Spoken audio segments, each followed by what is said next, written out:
That whole last day, Edie just watched us pack and didn't say a word. Until supper, when she raised her glass and said, "To our final night together, and all our final nights apart." Grandma, you know what I said about alcohol. Some of your medications are very Edith, specific. I left a present for you in the hallway. Why don't you go open it? The grown-ups have to argue now. I'm sorry, you're right. We're all leaving tomorrow. Let's just enjoy our last... I'm not leaving. Edith, you're excused.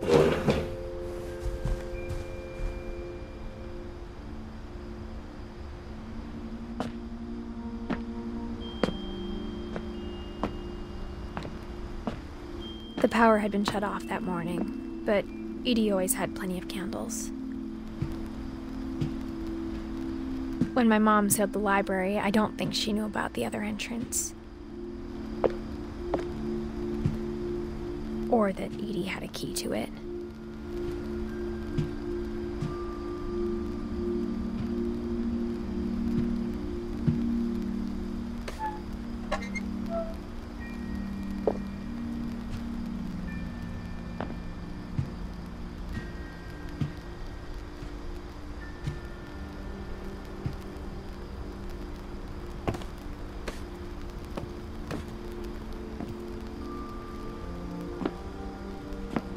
That thing you're afraid of isn't going to end when you leave the house.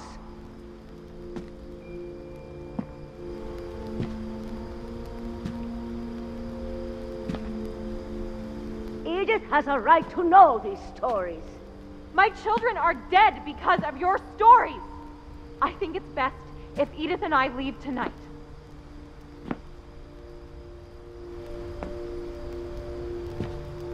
We'll have the nursing home send a van for you in the morning, okay?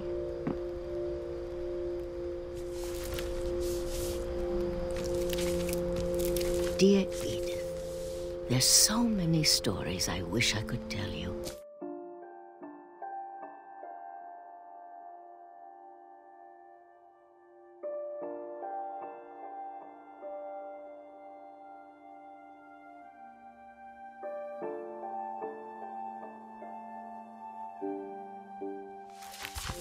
But there's only time for one. This is about what happened on the night you were born. That night, the tide went way, way out.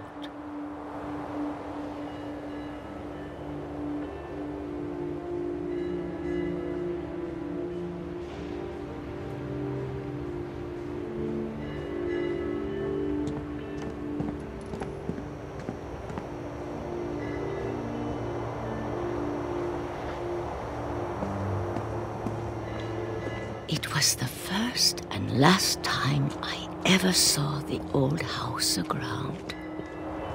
There'd been an earthquake out in the middle of the ocean. They called it the lowest tide in 1,000 years. God, it smelled awful. You know, I've seen that house every day of my life.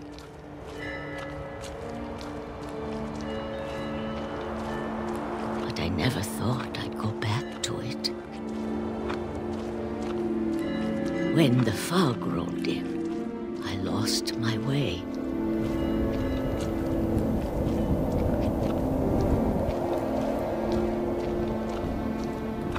I got turned around.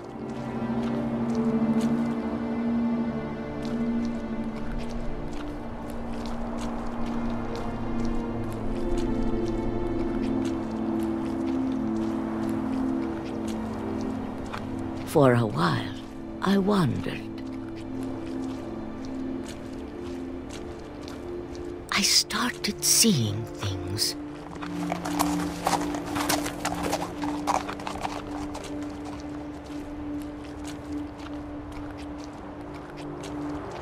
Things I'd forgotten had ever existed.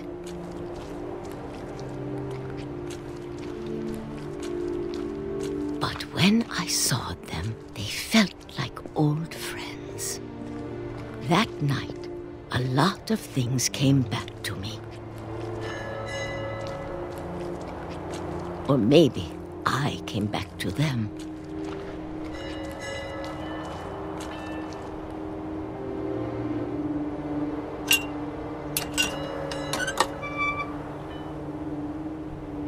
Things I can't explain, but that I need you to try and... Edith, what are you doing in here?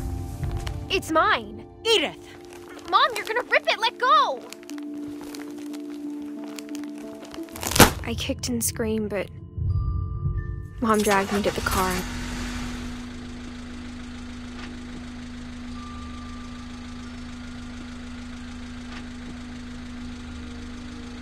I never saw Great-Grandma Edie again.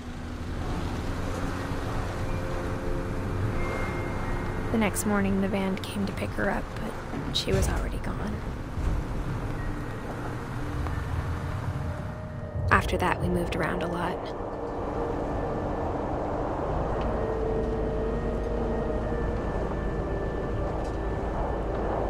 We both tried to make the best of it.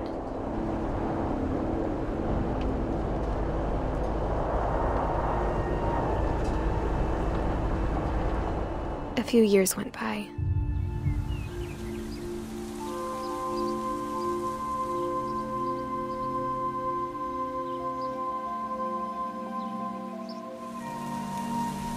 My mom didn't like to talk about it, but she started getting sick a lot. The rest happened pretty quickly.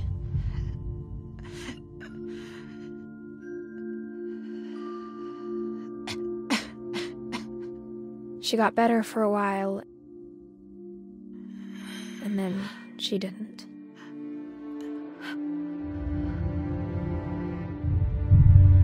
And then I was alone.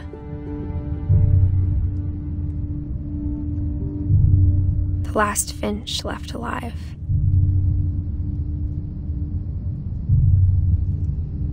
Until I found out about you. I'm still not sure what to tell you about all this. If we lived forever, maybe we'd have time to understand things. But as it is, I think the best we can do is try to open our eyes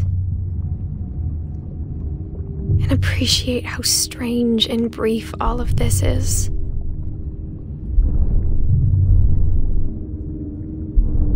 This journal was supposed to be for you. But now I hope you'll never see it. I just want to meet you and tell you all these stories myself. But I guess if you're reading this now, things didn't work out that way.